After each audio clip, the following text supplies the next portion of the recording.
Going out to Hollywood, man, it was, at the beginning, it was surreal. It was like, well, I'm out here with people like movers and shakers. I think what molded me was just the people I met. I met good people, you know what I mean? You being one of them. Like, I just met, like, good people that kind of put me in the right direction. Even the bad people put me in the right direction, you know what I mean? I realized, like, you know what I mean? If I'm going to do this, I need to take a step back.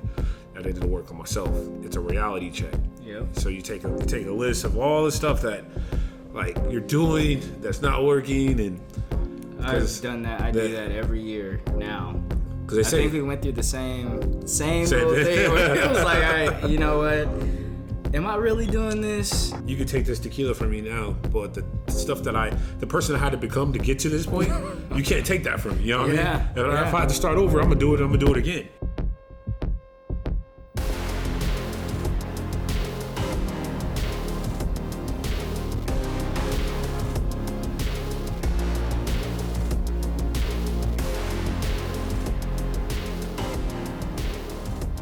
Thank you, everyone, for joining today on the 83K-Way podcast. We have today, I call him Charlie Bottles, but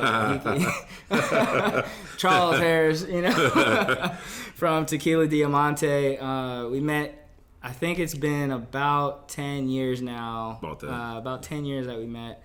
Reconnected a few years ago at a really dope event in Westwood. Go ahead and give him a little introduction. Tell them who you are, where you're from. Charles Harris, Charlie Bottles, co-owner Tequila Gran Diamante, from Sacramento, California, and Venice Beach, California. Mm-hmm. Lived in both, and that's me. Yeah. 40 years old now, so. You don't look it though. It's all good. It's all good. And that's what we're drinking on. We are drinking the Gran Diamante. Which one is this? The Añejo? That's the Reposado. So that is aged. It's a traditional Reposado, so it's aged 8 months in French oak. French oak. Now I feel fancy. We actually take the barrels from the Añejo. So the Añejo is virgin French oak. Never use French oak. We take the barrels after the Añejo, and then we rest the Reposado in there for 8 months, so it gives even added flavor to it. Hey, well, I like drinking stuff straight, so whiskey, bourbon, scotch, tequila, vodka. Well, you know, if it's good, it's good. I'll drink it straight. So thanks for bringing this, man. Again, thanks for joining us. Typically, how we start things is we go all the way to the beginning, somewhat of where you started. And we talk about that. How far in the beginning? It's all up to you. It's all up to you. I was a twinkle on my dad's. But you know, we do focus on the entrepreneurial aspects. We talk to entrepreneurs and intrapreneurs, right? People who are grinding, trying to get to their first million, trying to get to that. You know, if it's not that, to that first level of comfort where they can just, you know, they can kind of cruise as best as they can. So where did that start for you? I think when I first decided that it was pretty much like a 9-to-5 wasn't for me. Mm-hmm. Was I just finished, I was out of school, was done, and I started working at 24 Hour Fitness, just a sales rep. And I was cool, but I was a little shy. Yeah. I was making decent money, but not money that I wanted at that age. I think I was like, 24, 25 or something like that. And I decided, I got a friend of a friend opened up a mortgage company in Sacramento, downtown Sacramento. And I was like, you know what? Let's do it. Let's go for it. I tried before 24 Hour Fitness, and I was just opening up, and guy just gave me a stack of title leads, just a name, telephone number, and their address, and I would have to blind call them. Wow. It was nerve-wracking. It was crazy. I was like, I can't do this. So I decided to give it another shot. So no experience. They put me on a team. There was 3 teams. They put me on a team. This guy named Patrick Freeman, first mentor, pretty much first mentor. Dude was funny. white guy. Dude, like he had his desk was higher than mine, and he was never wearing shoes. Like, he wore his socks, his nice dress socks. And he was like no nonsense though. He was really? Like he was a no nonsense dude. And I was just like, okay, cool. He was like, just jump on the phones, and I'm like, to say what? And at this time, it was a dialer, so it would just the phone ring, you answer it, and people like they don't know you, so you're just like, okay, you want to talk, you start talking to him. He was like, you're not gonna tell me what to say. He was like, no. He just said, just start. You go for it. And literally just knocks off my nerves for when it came to sales. I wish I had that at 24. I would have made so much more money. But it was then where he just like he transformed me from a shy kid to a go-getter at that point. Oh. And made decent money. But again, I was too young, didn't know what to do with it. Spent it. That's where the name Bottles came from. But that's really where it started from that guy teaching me, hey, just do it. If you want it, take it. And it went from there. And then I was living downtown Sacramento with one of my fraternity brothers, and he goes, we were sitting there, we're just both like, what do we do with our life at that point? And I was like, I looked and I was like, from what I wanted to do, Sacramento wasn't the place for me to do it. Okay. It just wasn't, and it's no knock on Sacramento because I grew up there. But what I wanted to do, and at the time I didn't know what I wanted to do, but I just know I wanted to be an entrepreneur. I didn't know how I was going to do it, but I was like, I gotta go back to LA, and my dad lived in LA, so I had a place to go right off the back. And when I came out here to LA, Culver City, Venice Beach area. Got a job as again in mortgages. Which was crazy, because it's like it's just commission based only. And if you ever did a commission based only job, that shit is nerve wracking.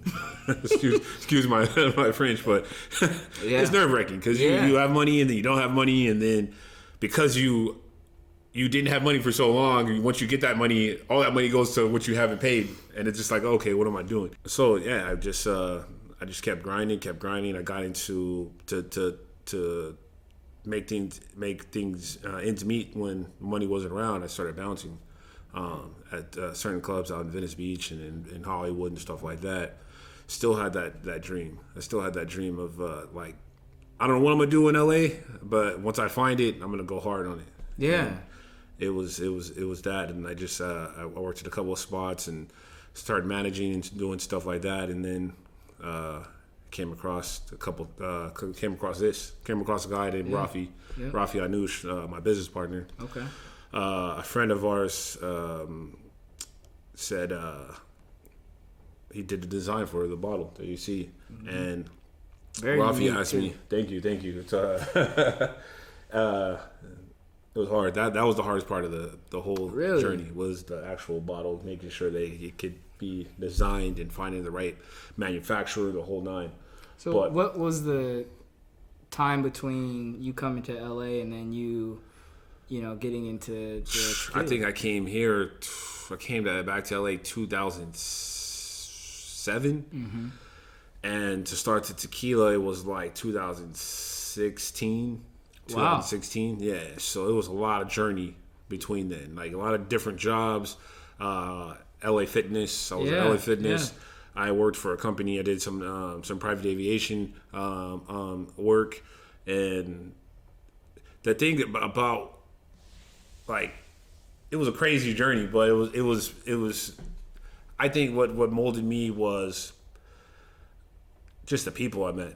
Met good people, you know what I mean? You being one of them. Like, I just met like good people that kind of put me in the right direction. Even the bad people put me in the right direction. You know what I mean? I feel that. Yeah, no. You gotta learn. You learn from the mistakes that you do along the way. And when we started this, my business partner asked me, "Hey, I need help. Do you want to do this?" And I was like, "Hell yeah, let's do this." We had the bottle design. We didn't have the tequila, so I used my network. I knew a guy who knew a guy, and we went from there. So yeah, that's crazy, man. So for that whole time period, you're just kind of just grinding and surviving, and then I was in party mode, man. I'm not gonna lie to you. I was in party mode. And it was, I call it like I was playing entrepreneur, but I wasn't really an entrepreneur. And I think a lot of people go through that. Yeah. Oh, I certainly went through that. I talked to some people about back then, like early, like 2011, 2012. Yeah. And how there was all these events I go to and all these things, and it looked nice, but the pockets were running real slim. Exactly. Compared to now, it's like not as much in the limelight or in media or anything like that. But the pockets are 100 times better. And you don't want to. It's like, I don't really need to go to that party. I don't need to do that. It's just it's weird because I remember when I first came to LA, and everybody when. Like I lived in Culver City as a kid. My dad lived here, so I grew up in a different part of LA. So I didn't really see the limelight of LA. Okay. So when I came back, it was the first time me actually getting out there in Hollywood, and it was crazy because I remember exactly, like, I'm driving on the 10 freeway. A buddy that I met from the mortgage company I was working with, he's like, "Hey, let's go out." So I'm going out, man, and we're driving on the 10 freeway going towards downtown. And when the downtown, the skyline at nighttime, bro, I was like, "This is where I need to be at. Right? This is it right here." Yeah. And it going out to Hollywood, man, it was, at the beginning, it was surreal. It was like, well, I'm out here with people like movers and shakers, but you start to see stuff as you hang around more. It's the personalities are not really what they say they are. A lot of fakes. The people that are not what they say they do. They're not doing what they say they do. Yep. They're not making the money that they say they're. I call them thousandaires, man. I call them thousandaires. A lot of them had really, a lot of people had really nice cars. So the guys had really nice cars, but they lived with their parents, and they very had money to put gas in the car, and the girls were just. Man, it's wild. It's wild because you still see it when you go around. It's like you just got to LA. I could tell. Like, you've been here like for a couple hours, and everything is just I've been there before. Deer in headlights. How long did it take you to sidestep some of that stuff? Because it took me a while, and for the most part, I stepped back and like faded to black. I was like, You know what, like this stuff is. Ridiculous, and I don't want to go that route, so I like faded to black. I think at that period of time went into the Army, remember that, went to training, deployed, all that stuff, and then came back, and it's like, okay, like now my perspective is this, and I can see a little bit more. How long did it take you to it was literally like 2 failed relationships wasn't working out. And because I was a party boy. I was certified F-boy, like pretty much was out there just having fun, didn't really pay attention to my significant other at the time. It was that, and then I had to pull myself. I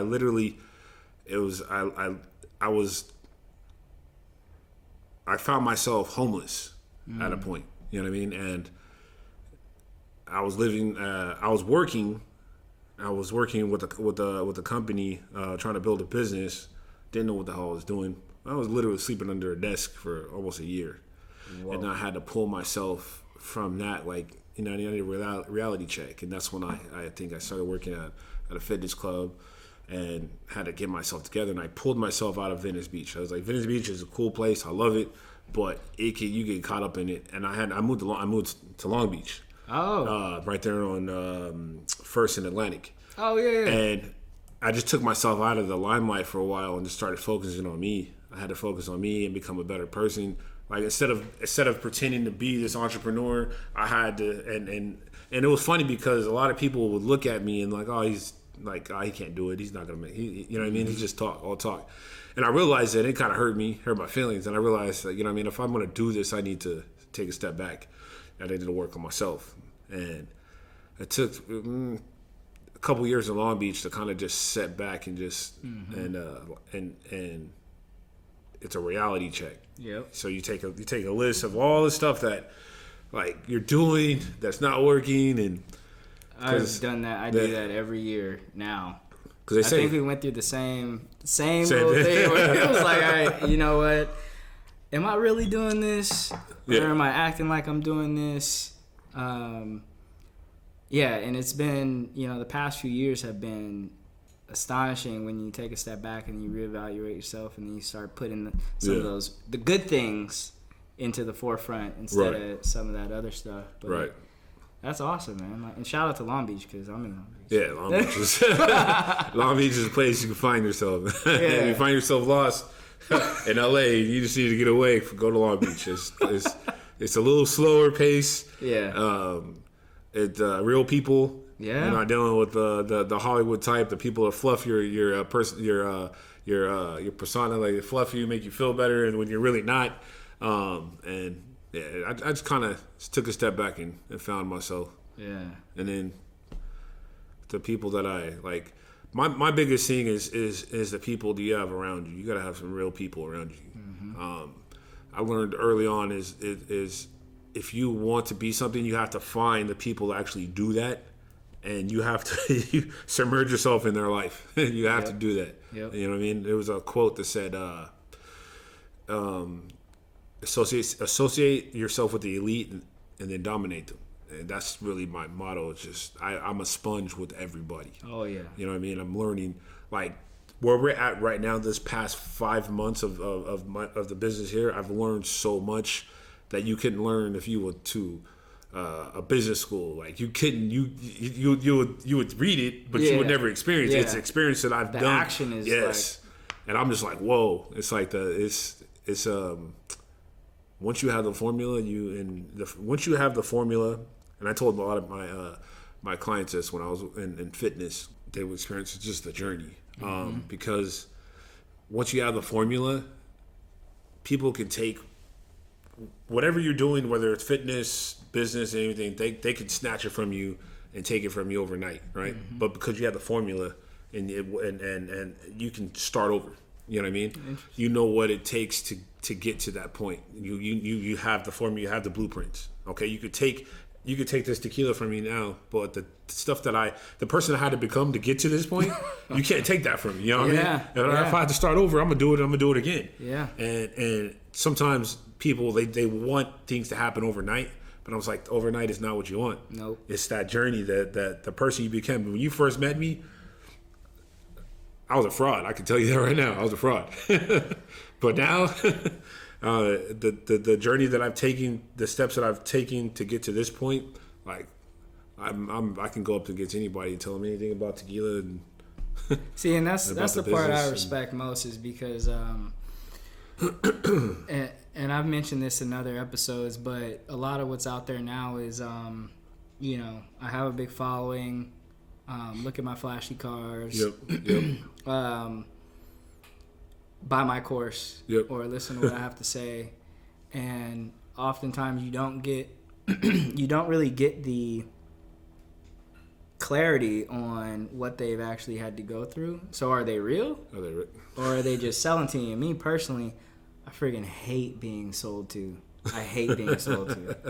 Like and we're sold to every day in some way, shape, or form, and I'm like, nah. Yeah. So that, like what you just said right now about, kind of like, in general, just admitting that, I can say I've reevaluated and reassessed myself over the past couple of years, like, what are you really about? Who are you and all that stuff, and really it comes down to like I can't define myself, but I can, focus on my strengths, and I can accentuate those and keep on focusing on those, and like it's growth. It's growth. Yeah, it's growing. Just make continuously growing. Delayed gratification. Like nothing is instant, and here we are.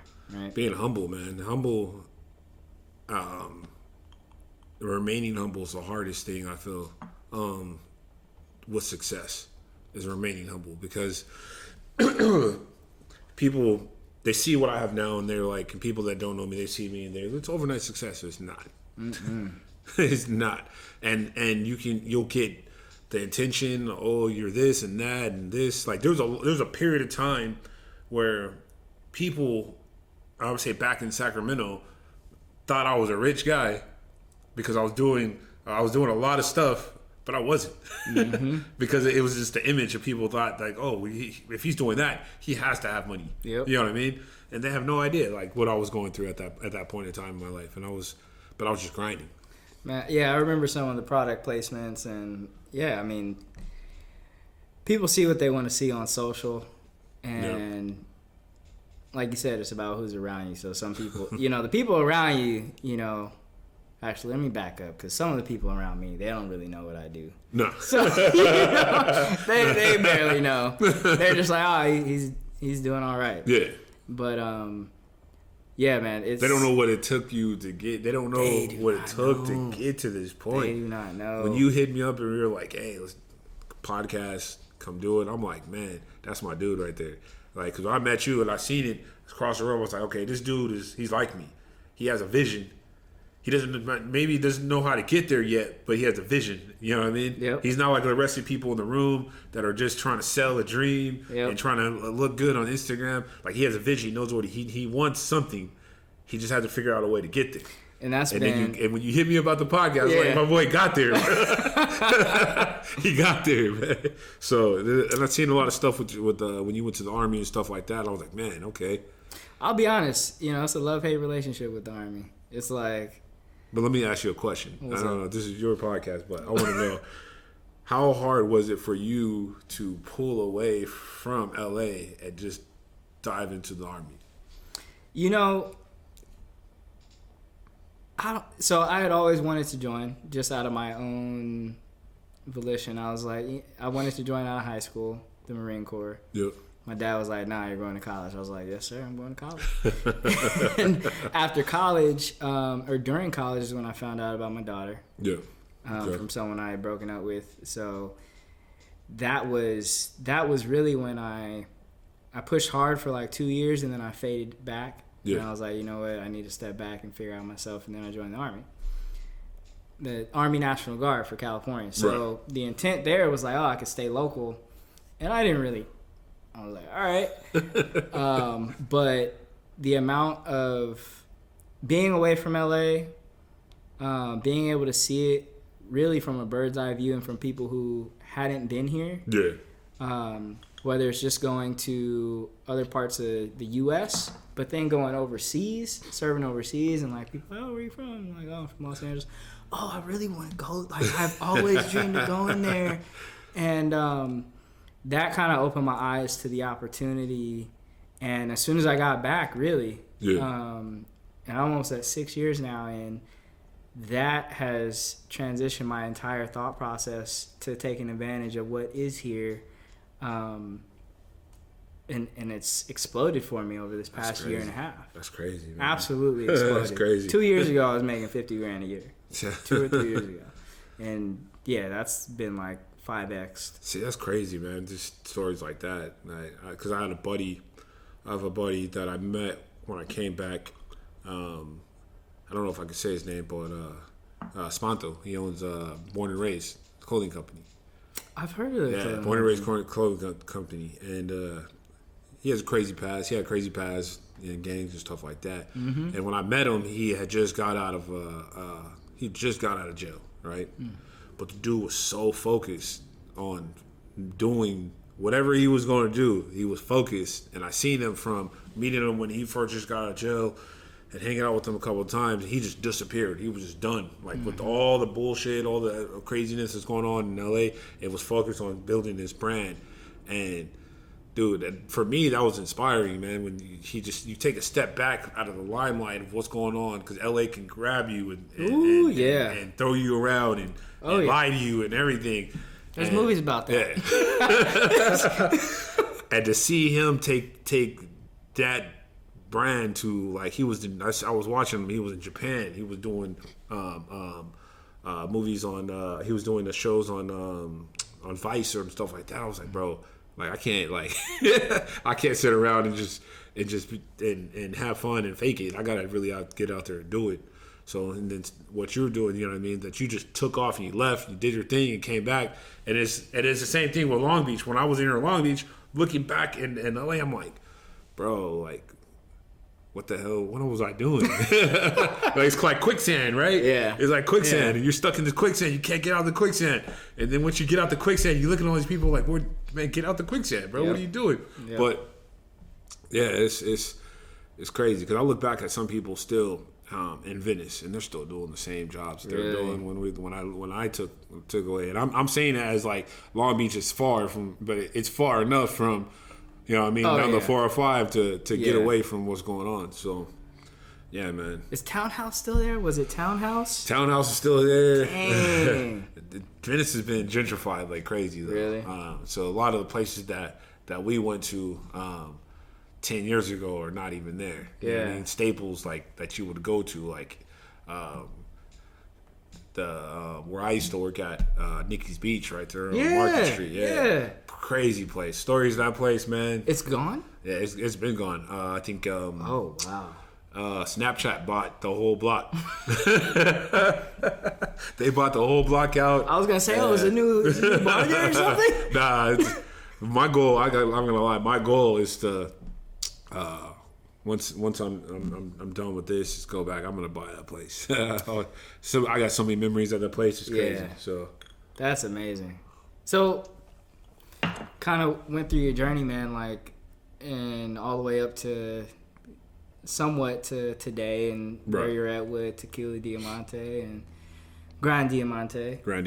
And so, where are you now with it? What's it doing? What's the brand doing? Well, we launched right in the beginning of the pandemic. It took us a while to get to where we needed to be, or because the unique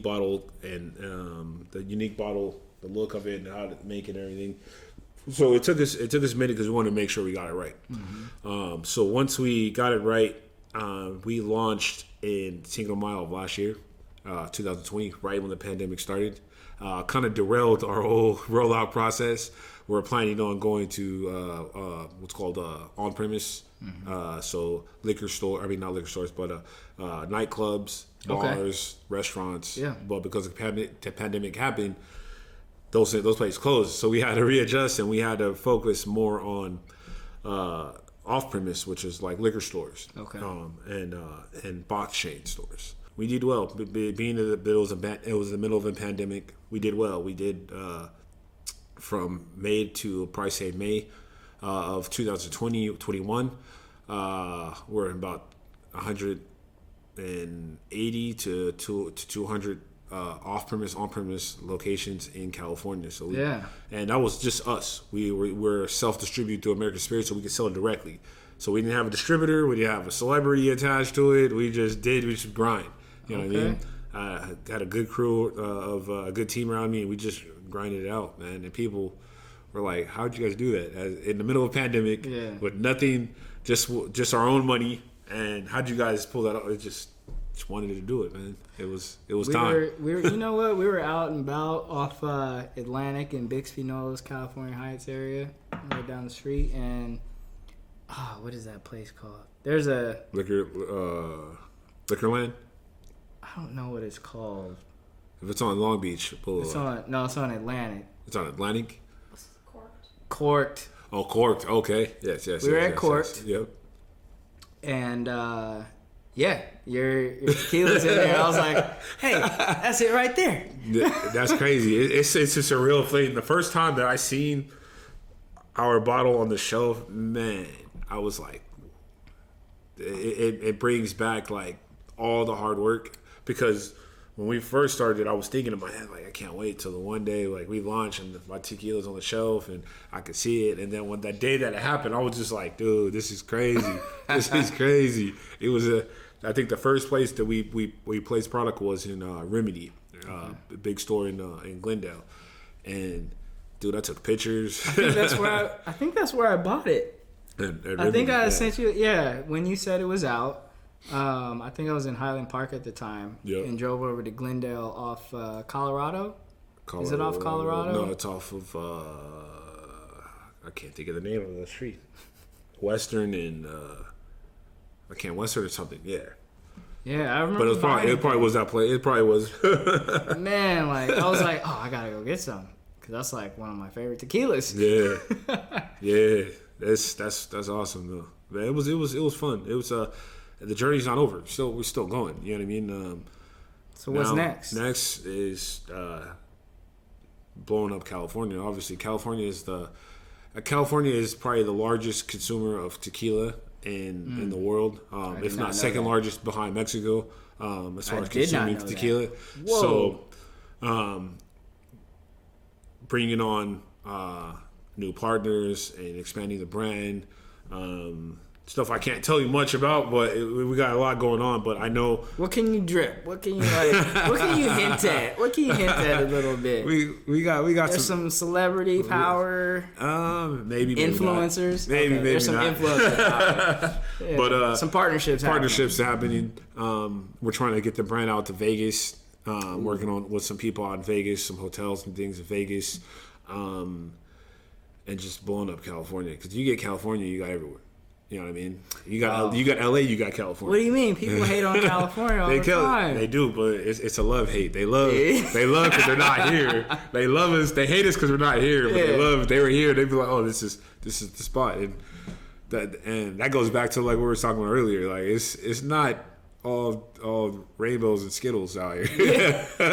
maybe the first month or two you might be in the awe, but then once that wears off, you'll realize I gotta grind. I feel like if you don't get sucked in and you're in the real parts of LA, and when I say LA, I'm like all of, I'll include the IE. Like if you don't get sucked into like Orange County, all that stuff, if you don't get sucked into Hollywood, LA, or that lifestyle, if you can still keep true to yourself, oftentimes like the real ones, once you figure out the formula, like you said, definitely, you can really just take off. And things outside of LA, like it gets a little easier. It does get a little easier.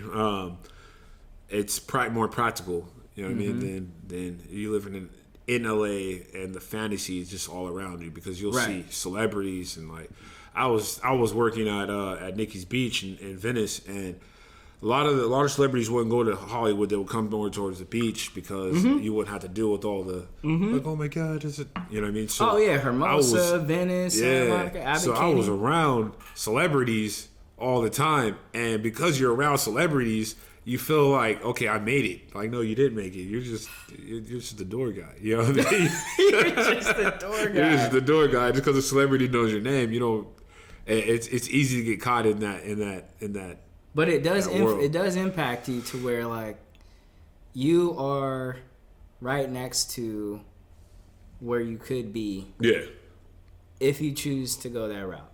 If you choose to put in the work. Yeah. You put in the work. I say this. I think I say this every episode, but you could literally drive down Crenshaw and see ultimate poverty and ultimate wealth. Yep. And oftentimes, I'm not one to blame anybody for my circumstance. Yeah.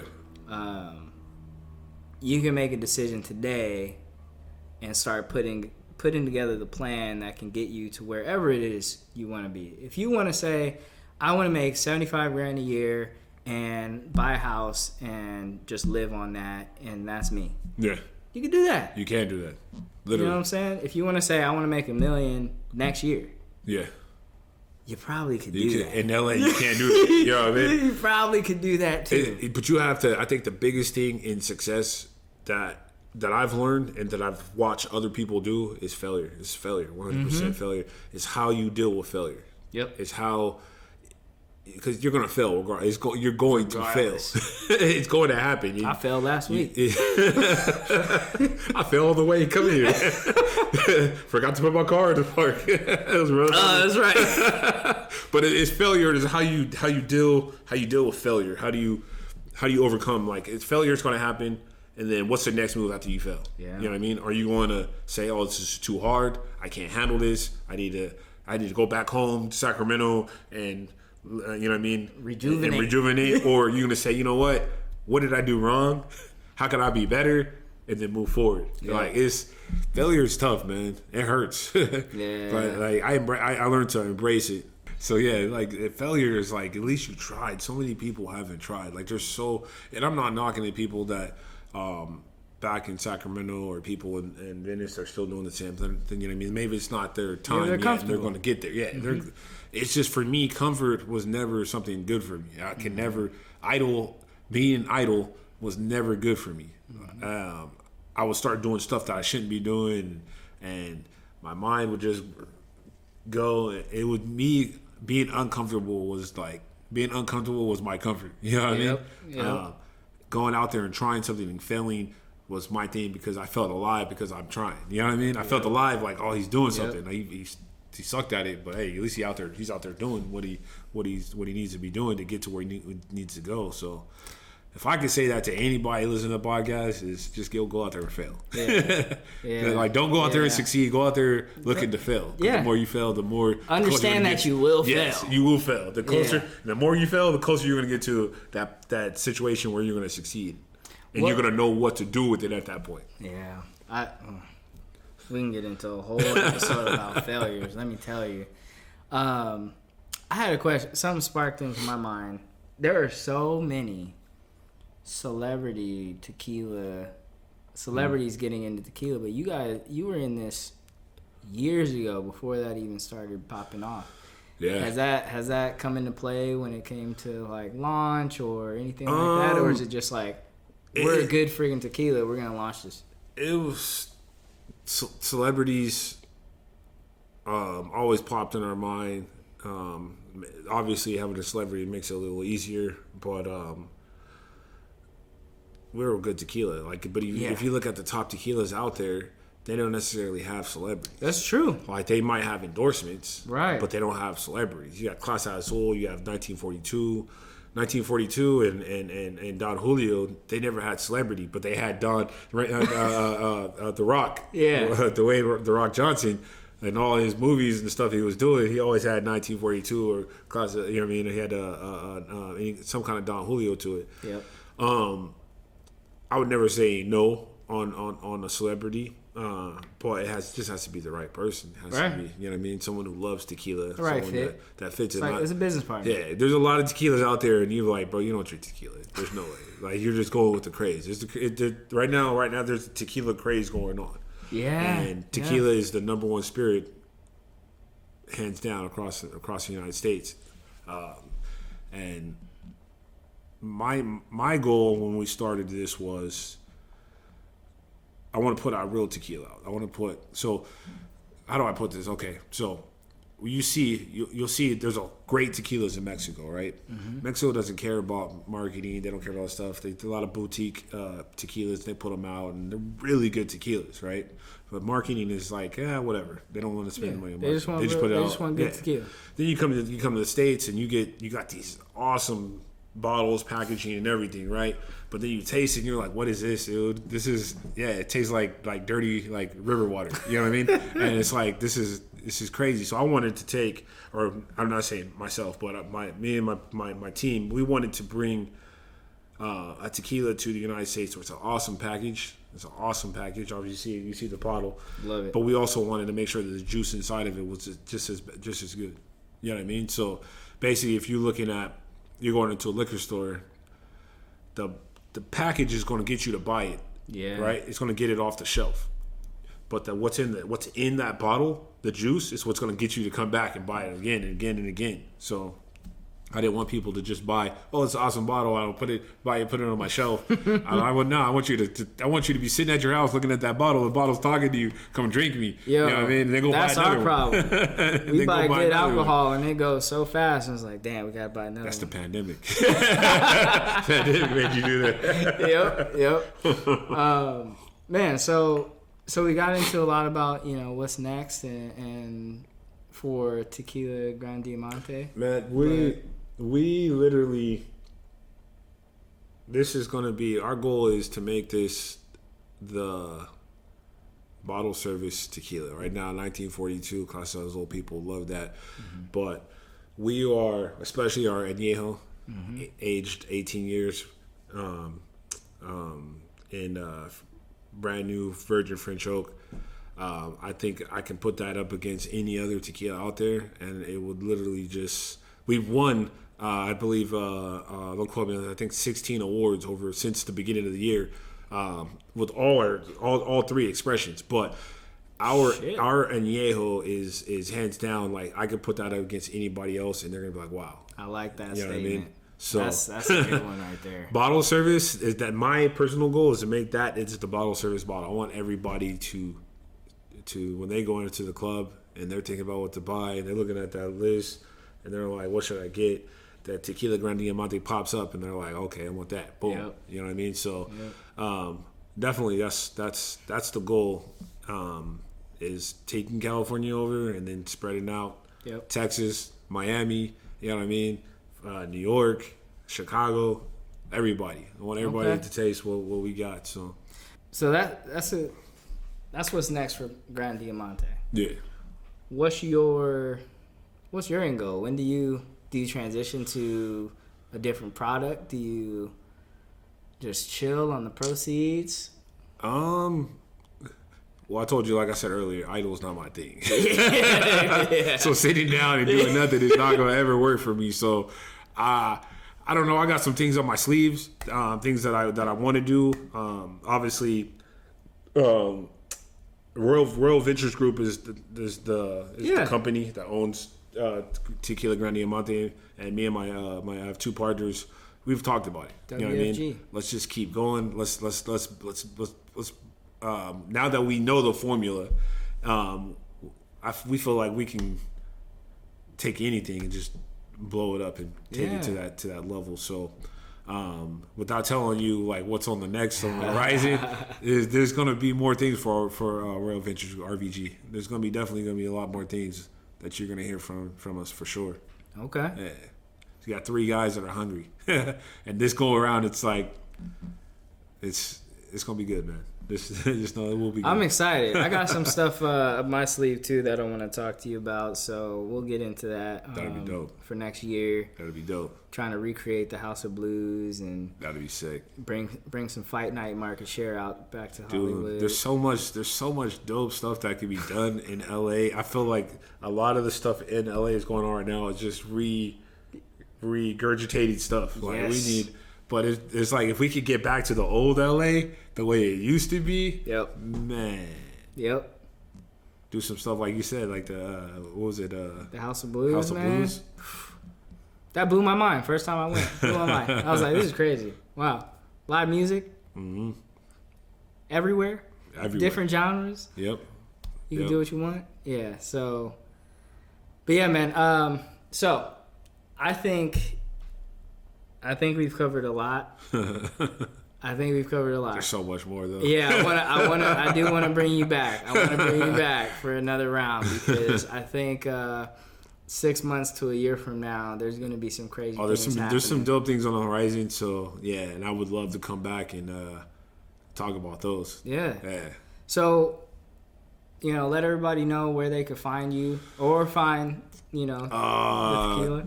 To www.tequiladiamante.com. You can buy actually online if you're outside of California. Mm-hmm. Inside California, go to your local liquor stores or restaurants or bars. You can find it. If not, tell them, hey, I want this. They'll call me and I'll get it to them. So definitely do that. Follow us on Tequila Diamante on Instagram and on Facebook. And shout us out. Cool, man. All right. Thank you, everybody, for listening. Tune in. Keep tuning in because we're going to do a follow-up with Charlie and see where Tequila Gran Diamante is.